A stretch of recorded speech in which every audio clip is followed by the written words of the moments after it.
পারেন এবং আমরা ওনাকে আটকে রাখবো, তিনি সকল প্রশ্নের উত্তর দিয়ে যাবেন।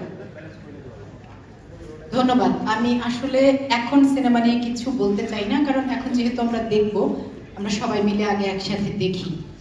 আমার পরিচালক এবং আমার টিমের সবার প্রতি ধন্যবাদ।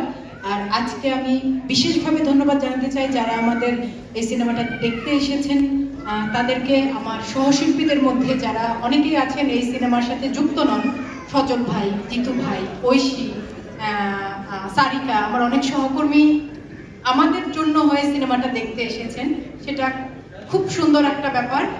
আর সবচাইতে বড় ধন্যবাদ আমি আজকে যাদেরকে জানাবো তারা হচ্ছে আমাদের গণমাধ্যম, আমাদের সাংবাদিক ভাই বোনেরা।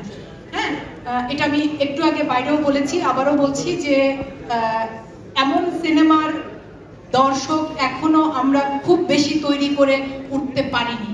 তো সেই মানে জীবনের গল্পের দর্শক তৈরি করার চেষ্টায় আমাদের গণমাধ্যম